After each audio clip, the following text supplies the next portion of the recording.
तो जैव अणु में कार्बोहाइड्रेट का वर्गीकरण डालो, ठीक है। वर्गीकरण, तो वर्गीकरण में देखना,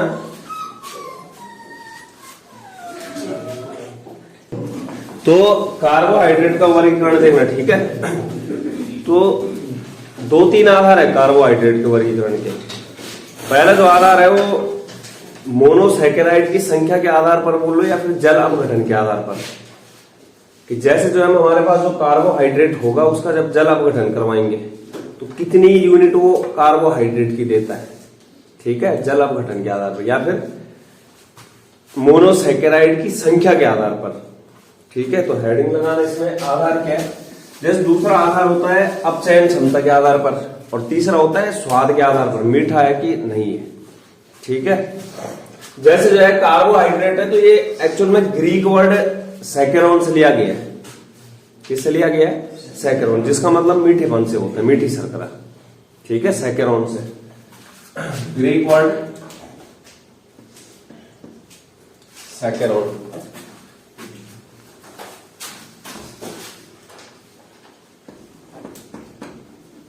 ग्रीक शब्द कहां से लिया गया? सैकेरोन से।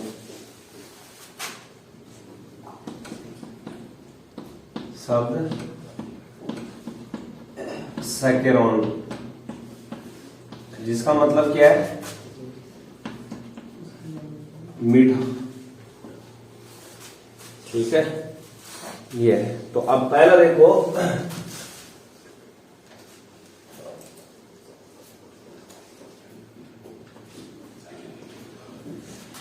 फर्स्ट जो आधार है वो है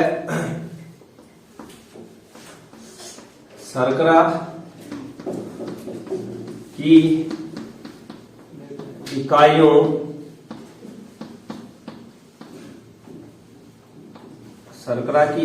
के आधार पर, ठीक, या फिर बोल लो मोनोसैकेराइड की संख्या के आधार पर। मोनोसैकेराइड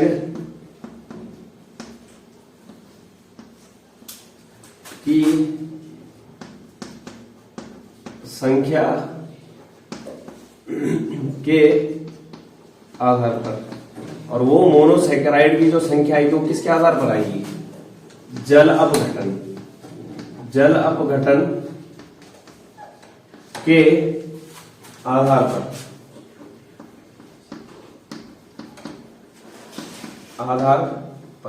तो यहां पर एक शब्द आया है सैकेराइड, जो कि कहां से आया है? सैकेरोन से, ठीक है। मीठे स्वाद के कारण जो इनको क्या बोला जाता है? सैकेराइड भी बोला जाता है। कार्बोहाइड्रेट क्या बोला जाता है? सैकेराइड,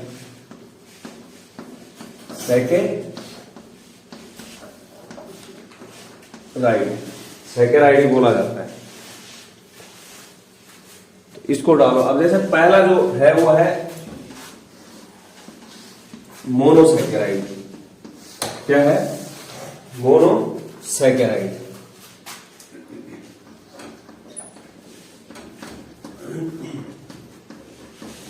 मोनोसैकेराइड,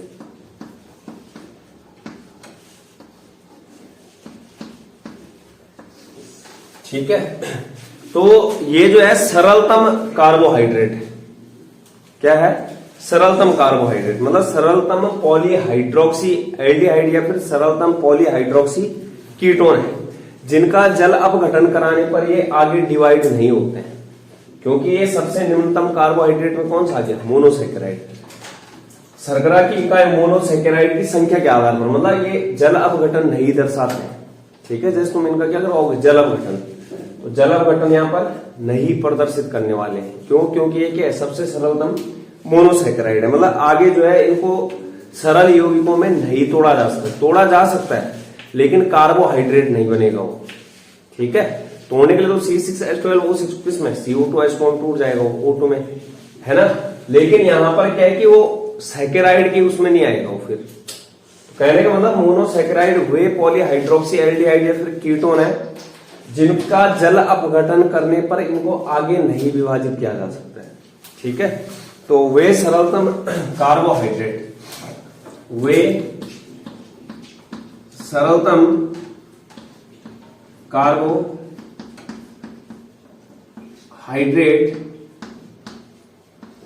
बोले तो पॉलीहाइड्रोक्सी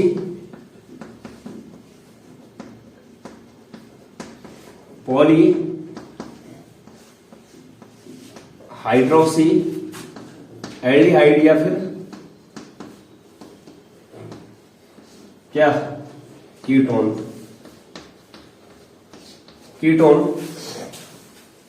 जिनके जल अपघटन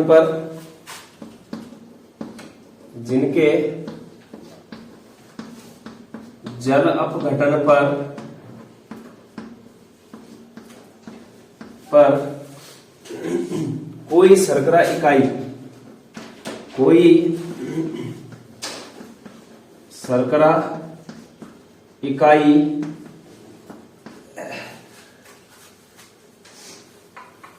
प्राप्त नहीं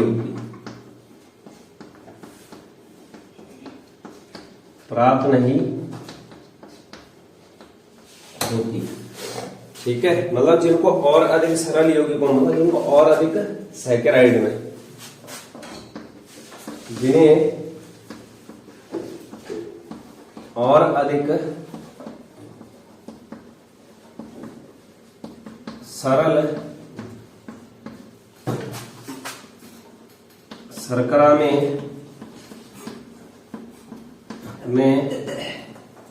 विभाजित नहीं किया जा सकता है। ठीक है, नहीं किया जा सकता है। तो सरल यौगिकों में किस तरीके से विभाजित करना था? जल अपघटन करना था। ठीक है, सरलतम यौगिकों सरल शर्करा में विभाजित का मतलब जल अपघटित नहीं किया जा सकता है। जल अपघटित नहीं किया जा सकता है। उदाहरण जैसे क्या आ गया? ग्लूकोज आ गया, फ्रक्टोज आ गया, गैलेक्टोज आ गया, राइबोज आ गया, हेप्टोज आ गया। ये सारी क्या है? मोनोसैकेराइड। उदाहरण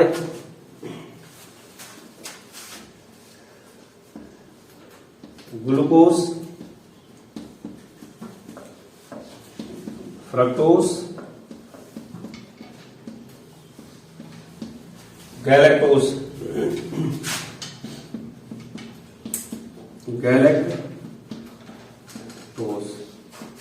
राइबोज।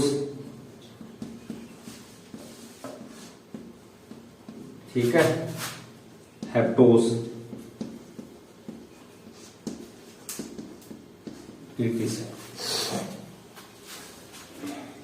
ये है। इसके बाद दूसरा है ओलिगोसैकेराइड। दूसरा क्या है? ओलिगोसैकेराइड।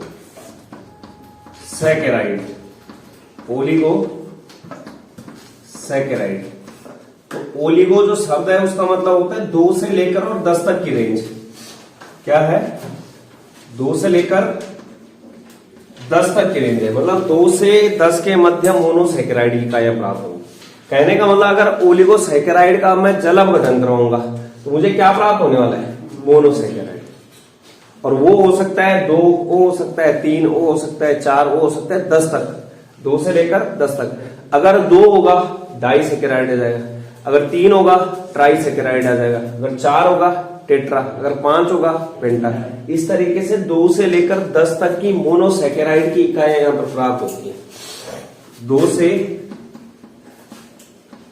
10 तक मोनोसैकेराइड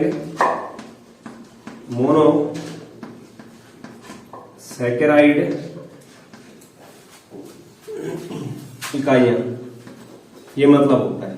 मतलब ये वो कार्बोहाइड्रेट है जिसका मैं जल अपघटन करवाऊंगा तो वहां पर कितनी यूनिट प्राप्त होंगी मोनोसैकेराइड की? 2 से लेकर 10 तक। ठीक है, तो वे कार्बोहाइड्रेट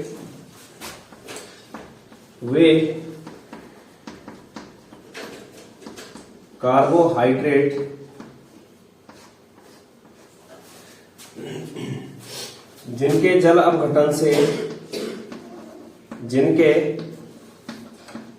जल अपघटन से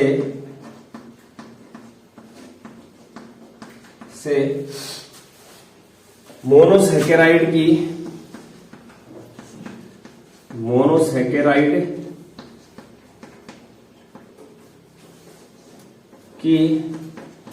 2 से 10 तक इकाइयां प्राप्त होती हैं। 2 से 10 तक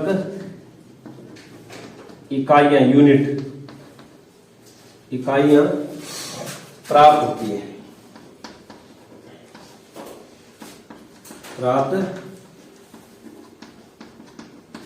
हैं। ठीक है। तो ये 2 से 10 तक इकाइयां प्राप्त होती हैं। उदाहरण जैसे सुक्रोज हो गया, माल्टोज हो गया। तो ये क्या करते हैं, जब सुक्रोज और माल्टोज का जल अपघटन करवाया जाता है तो वहां पर 2 इकाइयां मोनोसैकेराइड की प्राप्त होती है, मतलब डाइसैकेराइड में आ गया। ठीक है, किस में आ गया, डाइसैकेराइड में।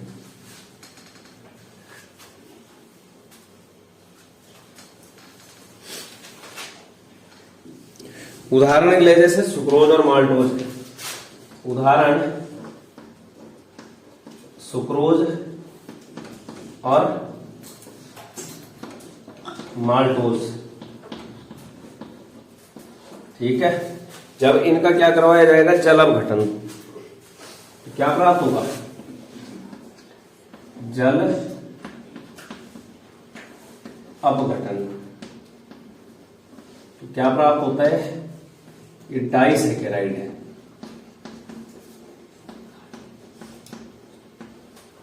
मतलब 2 इकाइयां किसकी प्राप्त होंगी, मोनोसैकेराइड नाम। ये देखते हैं किस तरीके से 2 इकाइयां मोनोसैकेराइड की प्राप्त।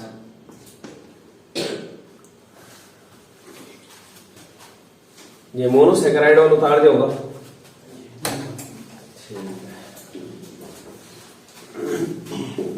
तो जैसे देखना, सुक्रोज है मेरे पास, क्या है, सुक्रोज का सूत्र होता है C12H22O11। इसका क्या करवाना है, जल अपघटन, मतलब जल के साथ अभिक्रिया। तो एक बनेगा C6H12O6, दूसरा भी क्या बनेगा, C6H12O6। एक तो होगा ग्लूकोज और एक क्या होगा, फ्रक्टोज। और ग्लूकोज और फ्रक्टोज क्या होते हैं, मोनोसैकेराइड। जैसे ही जल अपघटन करवाया, क्या प्राप्त हुआ, 2 मोनोसैकेराइड की इकाइयां प्राप्त हुई। ठीक है, ऐसे ही जैसे माल्टोज लेते हैं, दूसरा क्या है, माल्टोज।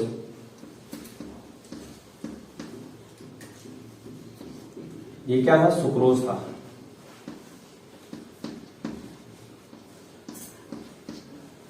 माल्टोज का सूत्र भी क्या होता है, C12H22O11। सेम जल अपघटन करवाना है, क्या प्राप्त होगा, 2 अणु ग्लूकोज के, 2C6H12O6, 2 अणु ग्लूकोज के, मतलब दोनों क्या होंगे यहां पे, ग्लूकोज। तो यहां पर देख सकते हो, एक में जो है ग्लूकोज और फ्रक्टोज बन रहा है, एक में दोनों क्या बन रहे हैं, ग्लूकोज ही बन रहे हैं। ठीक है, क्या बन रहे हैं, ग्लूकोज। तो ये है जैसे, तो ये दोनों क्या आ गए, डाइसैकेराइड की कैटेगरी में, इसके डाइसैकेराइड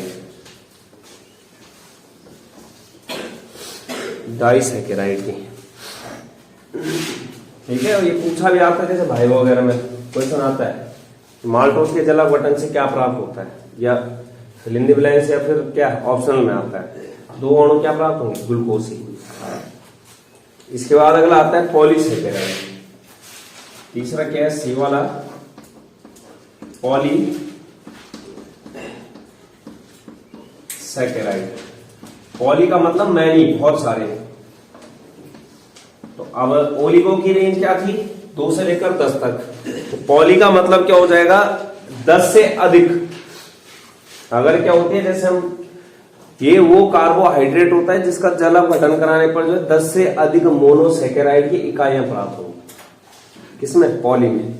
जो पॉलीसैकेराइड एक्चुअल में जैसे ना ये कार्बोहाइड्रेट है, यहीं से निकल के आएगा कि कार्बोहाइड्रेट क्या होता है, पॉलीमर होता है, बहुलक। ठीक है, जैसे स्टार्च हो गया, या फिर जैसे तुम्हारा सेलुलोज हो गया, गोंद हो गया, ग्लाइकोजन हो गया, तो ये सारे क्या हो गया, पॉलीमर है, ये बहुलक। मतलब छोटी छोटी छोटी छोटी इकाई बहुत सारी आपस में जुड़ करके किस चीज का निर्माण कर रही है, तो बहुलक का। एक लक का मतलब होता है एक यूनिट, बहुलक का मतलब होता है बहुत सारी यूनिट। तो जब बहुत सारी एक यूनिट को आपस में जोड़ा जाता है तो बहुलक बनता है, पॉलीमर बोलते हैं जिसको, जो चैप्टर अब हट चुका है। ठीक है, तो पॉलीसैकेराइड का मतलब क्या है कि 10 से अधिक शर्करा की इकाइयां प्राप्त होंगी, 10 से अधिक मोनोसैकेराइड की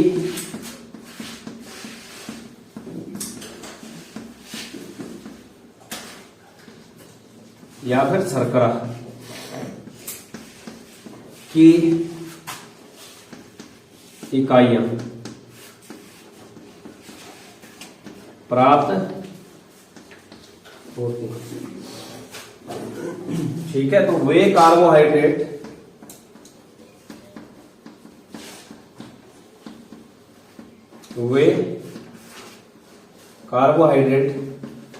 जिनके जल अपघटन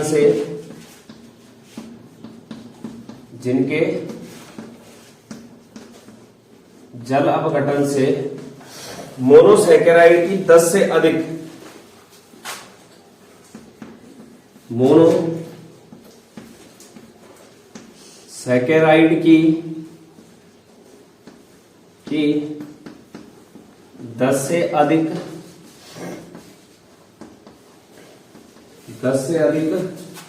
इकाइयां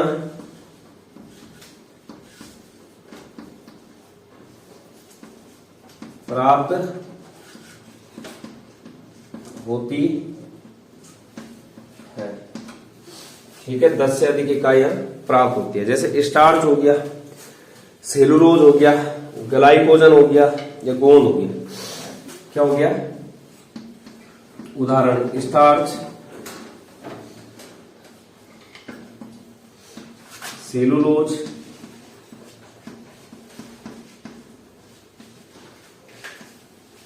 ग्लाइकोजन,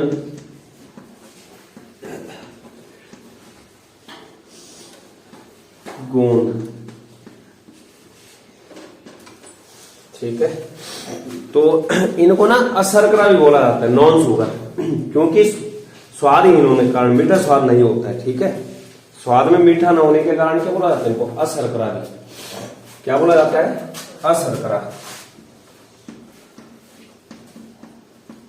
अशर्करा भी कहते हैं।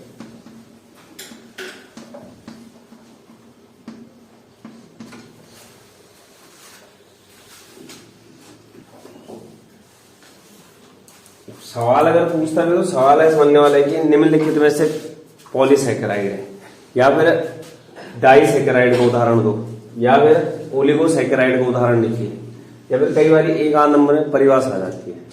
ठीक है, या फिर ऐसा आ गया कि निम्नलिखित में से अशर्करा है, इस तरीके से। इसके बाद देखो दूसरा जो वर्गीकरण का आधार है, अपचयन क्षमता के आधार पर। ठीक है, किसके आधार पर, अपचयन क्षमता के आधार पर। तो अगर थोड़ा बहुत ध्यान होगा, हमने जो है एल्डिहाइड कीटोन कार्बोक्सिलिक अम्ल में पढ़ा था कुछ, फेडिंग विलयन और टॉलिन अभिकर्मक। ठीक है, तो दुर्बल ऑक्सीकारक होते थे, मतलब सामने वाले का क्या करवाएंगे, ऑक्सीकरण, और खुद का क्या करवाएंगे, अपचयन। तो अपचयन क्षमता के आधार पर है, मतलब यहां पर कार्बोहाइड्रेट जो है, ठीक है, जब जो है तुम्हारा फेडिंग अभिकर्मक और टॉलिन अभिकर्मक के साथ अभिक्रिया करवाते हैं अगर, तो कार्बोहाइड्रेट अगर अभिक्रिया करता है तो इसका मतलब वो क्या है, तुम्हारा अपचायी शर्करा है। ठीक है, मतलब क्या है कि वो टॉलिन अभिकर्मक और फेलिंग विलयन की सहायता से अगर क्या हो जाते हैं, अपचयित हो जाते हैं, ठीक है, अपचयन कर लेते हैं वो, तो वहां पर क्या है, वो अपचायी शर्करा होगी। लेकिन अगर नहीं करते हैं तो उसको क्या बोलेंगे, अनपचायी शर्करा। मतलब जो यहां देखना, जो टॉलिन अभिकर्मक और जो फेलिंग विलयन है वो क्या है, ऑक्सीकारक है, ठीक। ऑक्सीकारक का मतलब स्वयं का क्या करवाएंगे, अपचयन, और सामने वाले का ऑक्सीकरण। लेकिन अब खुद बताओ, जो हम कार्बोहाइड्रेट लेंगे वो क्या होगा, वो अपचायक होगा। जो कार्बोहाइड्रेट होगा वो किस चीज का काम कर रहा होगा, अपचायक। क्योंकि कार्बोहाइड्रेट को हम क्या बोल रहे हैं, पॉलीहाइड्रोक्सी एल्डिहाइड और पॉलीहाइड्रोक्सी कीटोन। तो जो एल्डिहाइड और कीटोन है वो क्या करेगा, सामने वाले का अपचयन करेगा और खुद का क्या होगा, ऑक्सीकरण।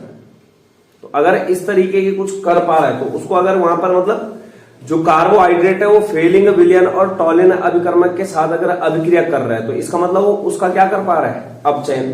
तो उसे क्या बोला जाएगा, अपचायी शर्करा। अगर वहां पर अपचयन नहीं कर पा रहा है, अपचयन कब नहीं करेगा, जब वो अभिक्रिया नहीं करेगा, किसके साथ, फेलिंग और टॉलिन अभिकर्मक के साथ, तो उसको क्या बोला जाएगा, अनपचायी शर्करा। तो अपचयन क्षमता के आधार पर वर्गीकरण दूसरा,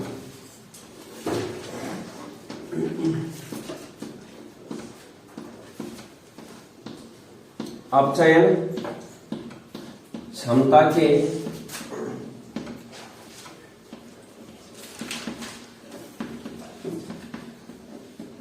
आधार पर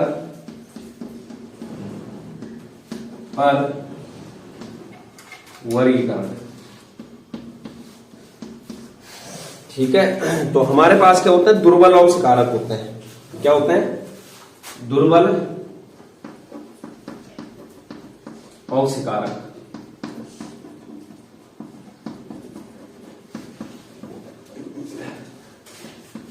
एक तो फेलिंग विलयन था और एक टॉलिन अभिकर्मक।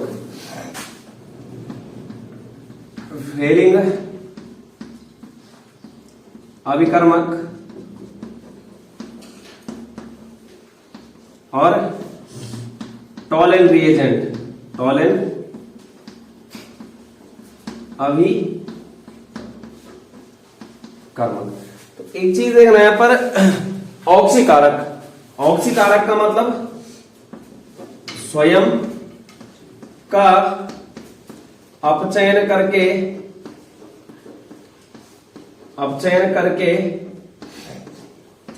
सामने वाले का क्या करेंगे, सामने वाले का ऑक्सीकरण।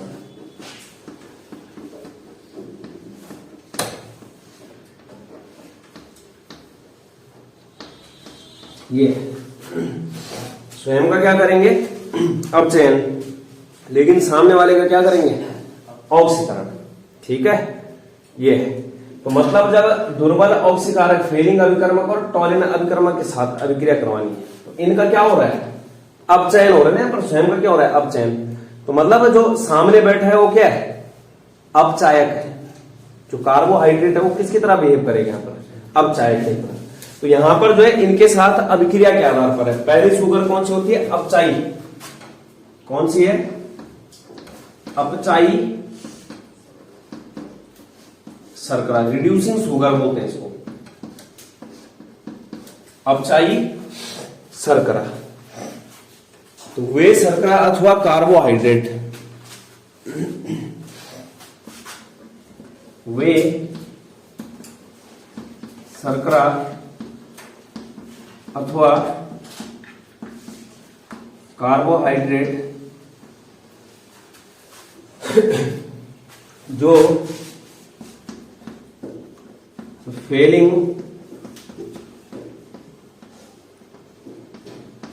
अभिकर्मक और टॉलिन अभिकर्मक, टॉलिन अभिकर्मक से अभिक्रिया करके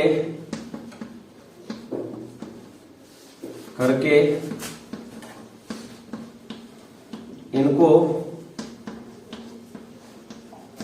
अपचयित करते हैं, अपचयित करते हैं।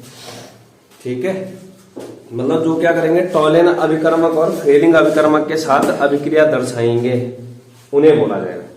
तो उदाहरण जैसे यहां पर इसके पूछे जाते हैं, जो सारे मोनोसैकेराइड होंगे, अपचायी शर्करा में क्या आएंगे, सारे के सारे मोनोसैकेराइड। दूसरा क्या है कि जो ओलिगोसैकेराइड मतलब डाइसैकेराइड है, डाइसैकेराइड में जो है सुक्रोज को छोड़ करके सारे के सारे कार्बोहाइड्रेट आएंगे। ठीक है, तो सभी मोनोसैकेराइड इजी। उदाहरण सभी मोनोसैकेराइड, मोनोसैकेराइड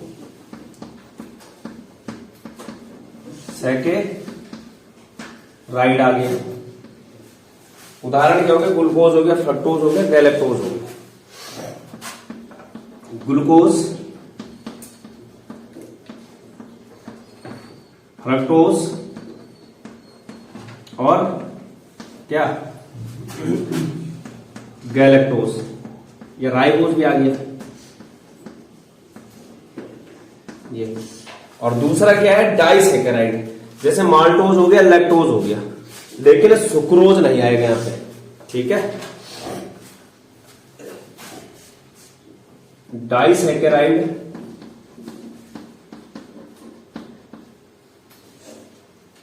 सैकेराइड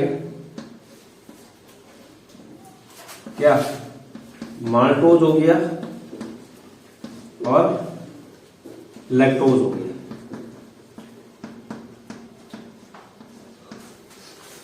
लैक्टोज। और इस कैटेगरी में जो है पॉलीसैकेराइड नहीं आने वाले हैं। ठीक है, क्या नहीं आने वाला है, पॉलीसैकेराइड। तो इस कैटेगरी में जो है सुक्रोज को छोड़ करके, सुक्रोज नहीं आएगा यहां पे। ठीक है, सुक्रोज नहीं आएगा और पॉलीसैकेराइड नहीं आएंगे। क्या नहीं आएंगे, पॉलीसैकेराइड, ये नहीं आने वाले। ठीक, अब यहां पे देखते हैं हम कि एक चीज देखना, जैसे इसमें मोनोसैकेराइड में ग्लूकोज होता है, ठीक है, उसके पास एल्डिहाइड होता है। क्या होता है, एल्डिहाइड। और जो फ्रक्टोज होता है उसके पास क्या होता है, कीटोन। तो यहां पर बोला जाता है कि जो कार्बोहाइड्रेट या शर्करा जिनके पास जो है मुक्त एल्डिहाइड समूह होगा, कैसे होगा, फ्री एल्डिहाइडिक समूह, वही जो है टॉलेन या फिर किसको, फेलिंग अभिकर्मक को अपचयित करेंगे। तो अभी यहां पर देखो, जैसे ग्लूकोज है, ग्लूकोज के पास चलो एल्डिहाइडिक समूह है, लेकिन फ्रक्टोज के पास एल्डिहाइड समूह नहीं है। क्या है उसके पास, कीटोनिक समूह है। जो ग्लूकोज है वो क्या है, पॉलीहाइड्रोक्सी एल्डिहाइड है, और जो फ्रक्टोज है वो क्या है, पॉलीहाइड्रोक्सी कीटोन है। लेकिन तब भी हम किसकी कैटेगरी में रख रहे हैं इसको, अपचायी शर्करा। मतलब यहां पर एक्चुअल में जो पीछे हमने पढ़ रखा है कि जो एल्डिहाइड होता है वो फेलिंग और टॉलेन परीक्षण दोनों देता है, जबकि कीटोन नहीं देता है। यही तो पढ़ा था।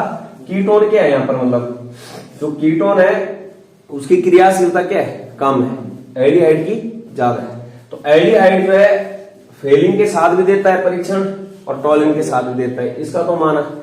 लेकिन जो फ्रक्टोज के पास कीटोन वाला है, तो इसको तो इसके साथ अभिक्रिया नहीं करनी चाहिए, लेकिन फिर भी क्या कर रहे हैं, दिखा रहे हैं। तो ये चीज देखने की ऐसा क्यों है, मतलब हमने जो है पढ़ रखा है कीटोन फेलिंग परीक्षण और टॉलेन परीक्षण नहीं देता है।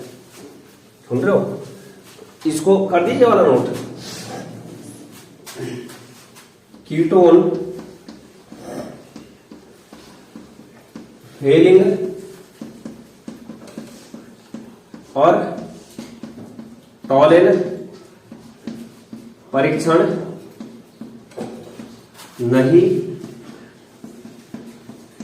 देते हैं,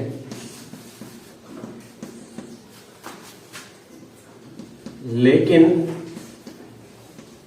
इसके बावजूद भी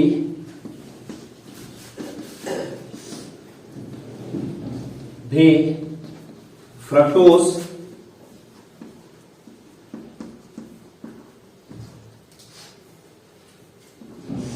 पॉलीहाइड्रोक्सी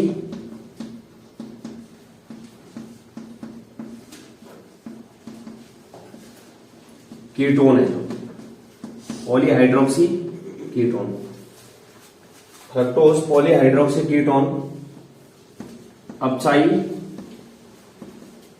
शर्करा है। क्यों? समझ गए? मतलब यहां पर जो है जिसके पास एल्डिहाइडिक समूह होगा वही देता, किसके साथ? वही जो है मतलब टॉलिन और फेलिंग अभिकर्मक को अपचयित करता, लेकिन हमें पता है कि कीटोन नहीं देता है। उसके बावजूद भी क्या है, जो तुम्हारा पॉलीहाइड्रोक्सी कीटोन है मतलब फ्रक्टोज है, जिसके पास क्या है कीटोनिक समूह, वो क्या है अपचायी शर्करा की कैटेगरी में आ रहा है। तो ऐसा क्या हो रहा है मतलब यहाँ पे, तो इस चीज को समझना है। ठीक है, हो गया? तो इस चीज को देखते हैं हम। तो ध्यान से समझने की कोशिश करना। ठीक है, क्या बोला? जो टॉलिन और फेलिंग अभिकर्मक के साथ, फेलिंग अभिकर्मक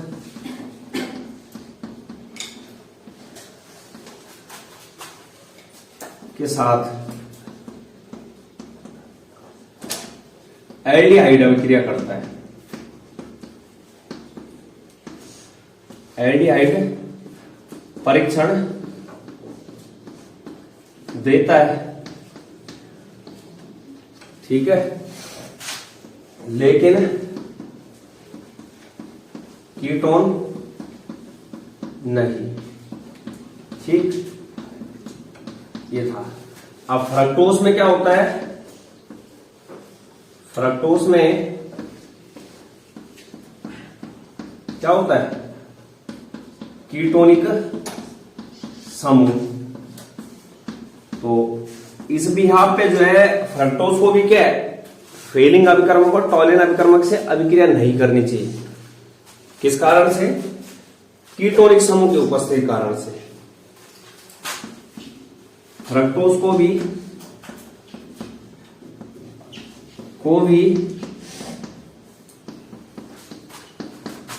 टॉलिन और फेलिंग अभिकर्मक से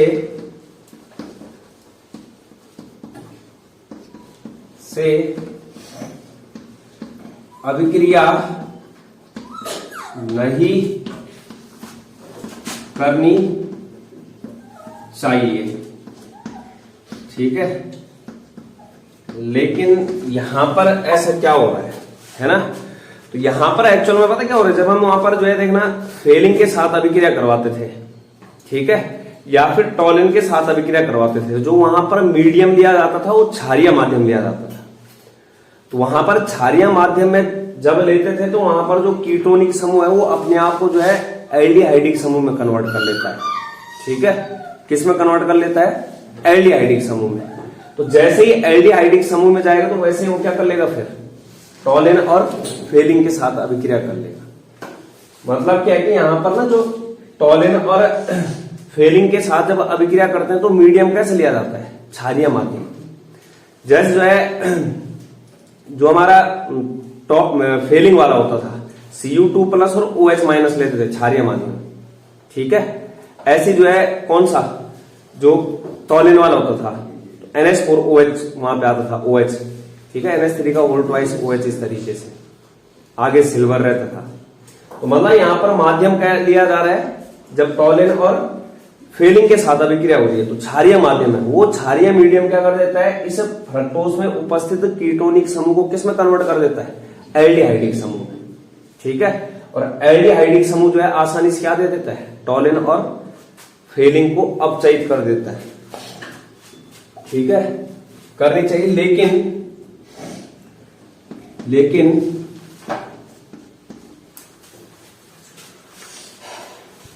जब फ्रक्टोज की अभिक्रिया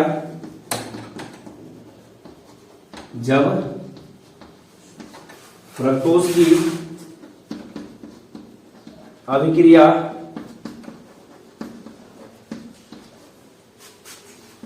टॉलेन अभिकर्मक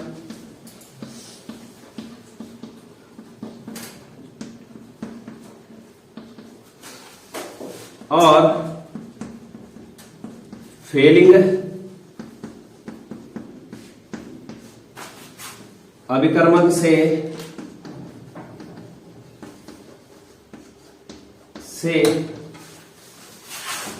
कराते हैं तो अभिक्रिया का माध्यम मीडियम क्षारीय होता है, क्षारीय होता है, जिसके कारण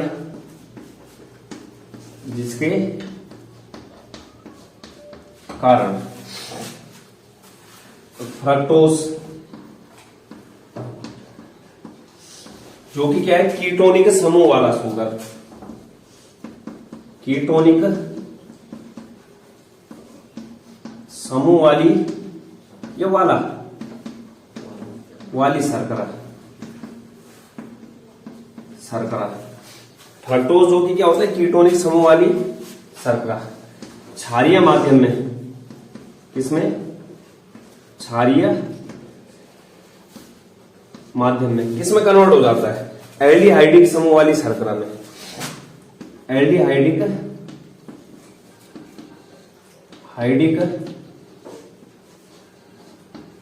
समूह वाली शर्करा में। जैसे ही एल्डिहाइडिक समूह वाली शर्करा में कन्वर्ट होगी तो क्या हो जाएगा, फेलिंग और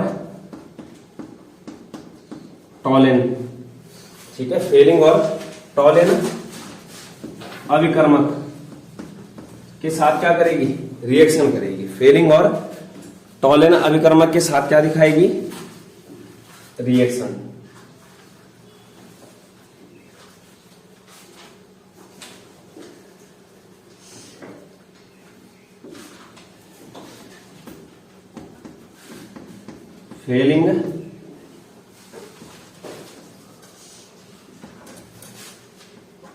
फेलिंग और टॉलिन अभिकर्मक साथ क्या कर देगा, अपचयित कर अभिक्रिया कर देगा,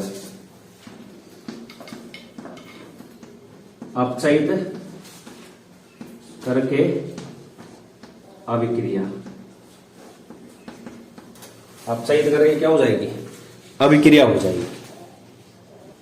तो ये है क्षारीय माध्यम होने के कारण जो फ्रक्टोज में उपस्थित कीटोनिक समूह है किसमें कन्वर्ट हो जाएगा, एल्डिहाइडिक समूह में, और वो एल्डिहाइडिक समूह आसानी से क्या कर देगा, टॉलेन और फेलिंग अभिकर्मक के साथ अभिक्रिया कर देगा और क्या कर लेगा, उसको अपचयन हो जाएगा टॉलेन और फेलिंग का। तो मतलब एक्चुअल में क्या है कि जैसे टॉलेन और फेलिंग के साथ कौन अभिक्रिया करेगा, तो वे कार्बोहाइड्रेट अभिक्रिया करते हैं जिनके पास जो है मुक्त एल्डिहाइडिक समूह होगा। अब जैसे मैं रीजन पूछूं, मतलब अपचायी शर्करा की अगर तुम्हें दूसरी परिभाषा लिखनी है तो सीधे ये भी लिख सकते हो, वे कार्बोहाइड्रेट जिनके पास मुक्त एल्डिहाइडिक समूह उपस्थित होता है तथा वे टॉलेन और फेलिंग अभिकर्मक को क्या करते हैं, अपचयित करते हैं। तो जैसे मैं सवाल पूछूं कि सुक्रोज क्या है, अपचायी शर्करा नहीं है, तो कारण क्या है, क्योंकि उसके पास क्या नहीं है, मुक्त एल्डिहाइडिक समूह, ठीक है, मुक्त एल्डिहाइडिक समूह, मतलब वे सभी कार्बोहाइड्रेट या शर्करा जिनमें मुक्त एल्डिहाइडिक समूह उपस्थित होता है, तो वही क्या करेंगे, टॉलेन और फेलिंग अभिकर्मक का अपचयन करेंगे और खुद क्या हो जाएंगे, ऑक्सीकृत। सामने वाले का अपचयन कर रहे हैं, स्वयं का क्या होगा, ऑक्सीकृत, तो उसको क्या बोला जाता है, अपचायक है वो। तो कार्बोहाइड्रेट यहां पर एक प्रकार से क्या है, अपचायक, सामने वाले क्या कर रहे हैं, अपचयन, तो उसे क्या बोला जाएगा, अपचायी शर्करा।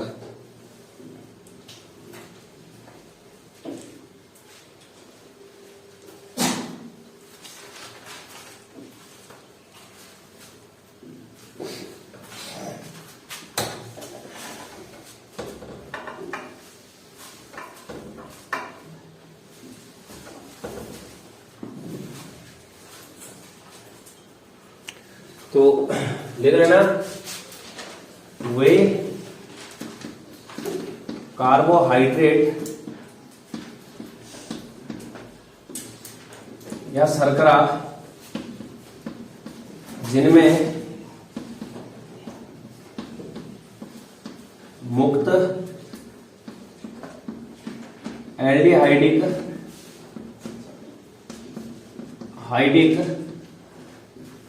समूह उपस्थित होता है, टॉलिन और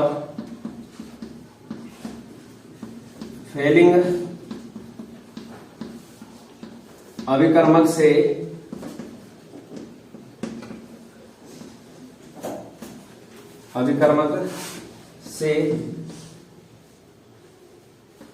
अभिक्रिया करके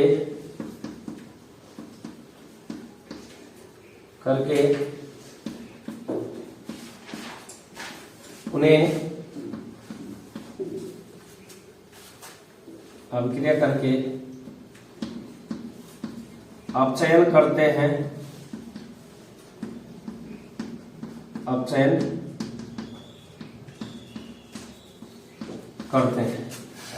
क्या हो जाएगा, अपचाई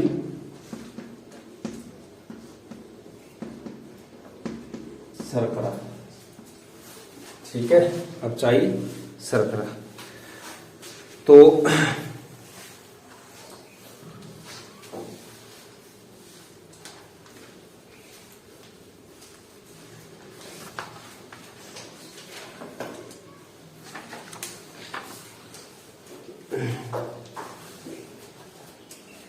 मुक्त एल्डिहाइडिक समूह। अब जैसे फ्रक्टोज के केस में क्या था, कीटोनिक समूह, लेकिन वो कीटोनिक समूह पहले किस में जाएगा, क्षारीय माध्यम कारण, एल्डिहाइडिक में। मतलब कीटोनिक वाला भी कर सकता है, लेकिन वहां पर क्या है, मीडियम कैसे ले रहे हैं, पहले क्षारीय। तो या तो ऐसे लिख सकते हो, वही कार्बोहाइड्रेट है शर्करा जिनमें मुक्त एल्डिहाइडिक है, कीटोनिक दोनों, मतलब इसके कारण, किसके, फ्रक्टोज के कारण। ठीक है, एल्डिहाइडिक या फिर कीटोनिक, क्लियर हो जाएगा फिर, एल्डिहाइडिक या फिर,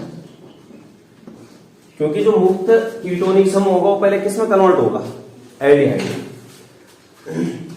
जिनमें मुक्त एल्डिहाइडिक या कीटोनिक समूह उपस्थित होता है, वे टॉलिन अभिकर्मक और फेलिंग अभिकर्मक को अपचयित करते हैं, लेकिन स्वयं का क्या करेंगे, ऑक्सीकरण, क्या कहलाएंगे, अपचायी शर्करा। तो अगर कोई पूछता है कि सुक्रोज जो है अपचायी शर्करा की कैटेगरी में नहीं है, क्यों, क्योंकि इसमें मुक्त एल्डिहाइडिक और कीटोनिक समूह नहीं है। ठीक है, सुक्रोज में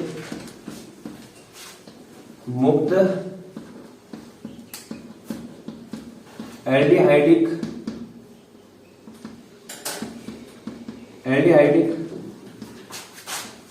या फिर कीटोनिक समूह उपस्थित न होने के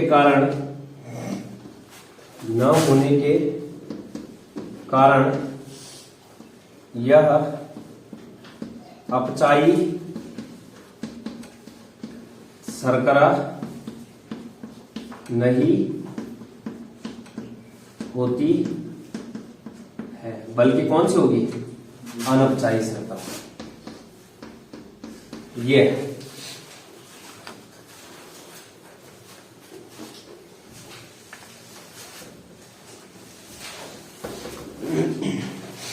तो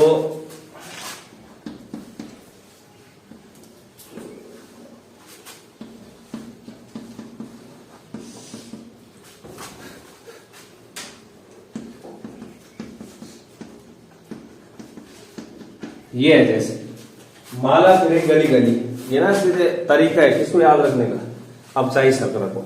माल्टोज लैक्टोज, फिरे का क्या गया, फ्रक्टोज आ गया। ठीक है, गली ग्लूकोज और गली फिर से गैलेक्टोज।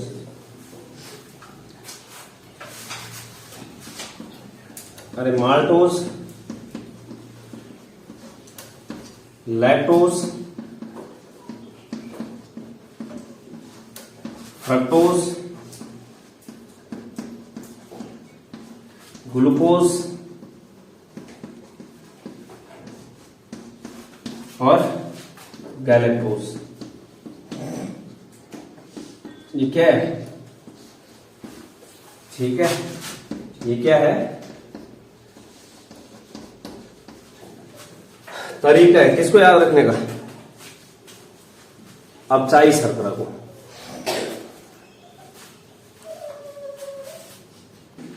इसके बाद हेडिंग लगाओ अनपचाई शर्करा। दूसरी कैटेगरी कौन सी? अनपचाई शर्करा।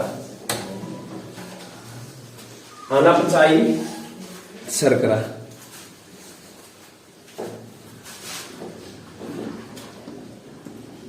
अनपचाई शर्करा, ठीक है, अनपचाई शर्करा, नॉन रिड्यूसिंग शुगर बोलते हैं इसको। तो वे कार्बोहाइड्रेट या शर्करा जिनमें मुक्त एल्डिहाइडिक या कीटोनिक समूह नहीं होता है, जिनमें मुक्त या फिर मुक्त एल्डिहाइडिक या कीटोनिक समूह नहीं होता है। तो क्या बोला? वे कार्बोहाइड्रेट या शर्करा जिनमें मुक्त एल्डिहाइडिक या कीटोनिक समूह उपस्थित नहीं होगा, तो वो टॉलिन अभिकर्मक और किसके साथ अभिक्रिया नहीं करेगा? टॉलिन अभिकर्मक और फेलिंग अभिकर्मक के साथ, मतलब अपचयन भी नहीं दर्शाएगा। ठीक है, तो लिखना वे शर्करा या फिर कार्बोहाइड्रेट जिनमें मुक्त एल्डिहाइडिक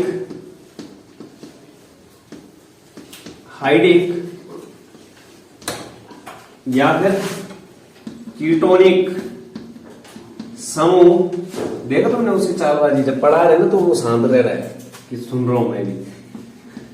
समूह एल्डिहाइडिक अथवा कीटोनिक समूह उपस्थित नहीं होता है और जिससे कार्बोहाइड्रेट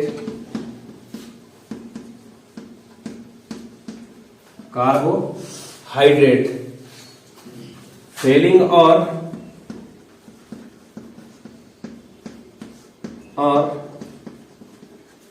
टॉलिन अभिकर्मक से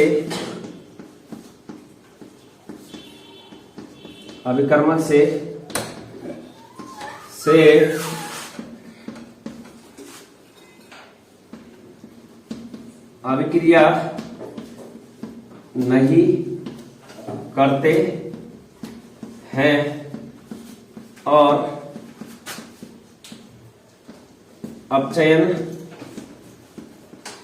नहीं होता है। अपचयन नहीं होता है मतलब अपचयित नहीं कर पाते। ठीक है,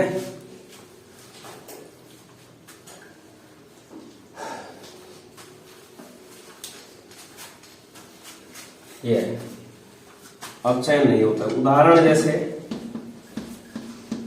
पॉलीसैकेराइड तो सारे आएंगे, ठीक है, और डाइसैकेराइड में कौन सा आएगा? सुक्रोज। डाइसैकेराइड में सुक्रोज, ठीक, और क्या? सारे के सारे पॉलीसैकेराइड, सभी पॉलीसैकेराइड।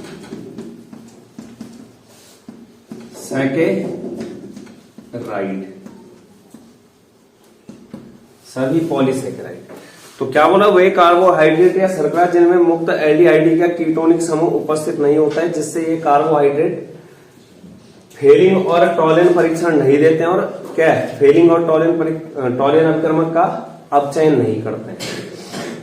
तो इस प्रकार की शर्करा को क्या बोला जाएगा? अनपचाई। मतलब सीधे जो है टॉलिन और फेलिंग के साथ अभिक्रिया नहीं करते हैं, इसका मतलब अपचयित नहीं करते हैं उनको। ठीक है, तो इस तरीके से ये वर्गीकरण था।